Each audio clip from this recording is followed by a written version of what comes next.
Ang susunod na programa ay rated PG. Patnubay at gabay ng magulang ay kailangan sa mga batang manonood.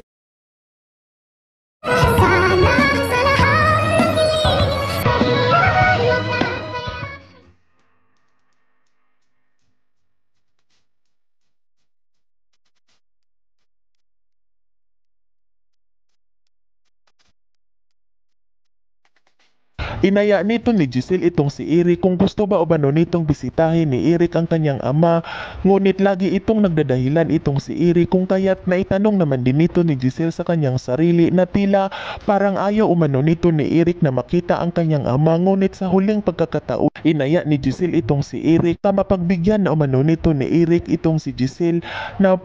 bisitahin umano nila ang kanyang ama, kung kaya't napilitan itong si Eric at agad naman din ito hinawakan ni Giselle ang kamay ni Eric at naghahawakan itong dalawa na nagtungo sa room ni Don Pipi. At dito nang makarating na itong dalawa sa pintuan ay agad naman din itong binuksan ni Giselle ang pintuan at dali-dali naman din itong pumasok itong dalawa. At nang makapasok na itong dalawa ay gulat na gulat naman din itong si Giselle nang kanyang makikita nagising na pala ang kanyang daddy, kung kaya't agad naman din itong sinabihan ni Don Pipi itong kanyang anak na si Giselle kung bakit magkasama umano silang dalawa at saan na naman umano nito napupulot ni Giselle ang kanyang kasama, kung kaya't labis-labis naman din nitong nasasaktan itong si Eric at naisipan nito ni Eric na hindi pa rin umano nagbabago itong si Don Pipi at maliit pa rin umano ang tingin ni Don Pipi sa kanya, kung kaya't agad naman din itong nakapagdesisyon itong si Eric na kailangan umano nitong makapaghiganti ni Eric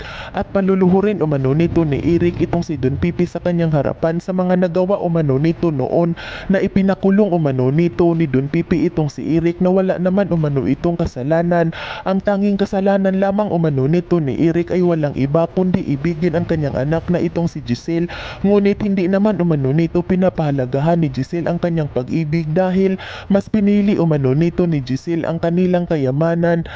kaysa sa kanya, kung kaya't hindi na lamang ito kumibo itong si Eric at bigla itong nangumo itong si Eric at gusto nitong suntukin ni Eric ang pader, ngunit pinipigilan lamang nito ni Eric ang kanyang sarili, kung kaya't at nagulat naman din itong si Giselle nang kanyang makikita itong si Eric na tila parang kakaiba ang mga reaksyon nito, kung kaya't agad naman din itong nanghihingi ng suri itong si Giselle kay Eric na wag na umano nitong mansinin ni Eric ang mga sinasabi ng kanyang daddy dahil ganun lang umano ito magsalita at isa umano itong masungit, ngunit kapag maklose na umano nito ay isa naman umano itong mabuting tao at mabait. Yan ay ating aabangan sa susunod pa na pangyayari sa kaganapang ito ng abot kamay na pangarap. Huwag mong kalimutang isubscribe at i-hit ang notification bell ng aking channel.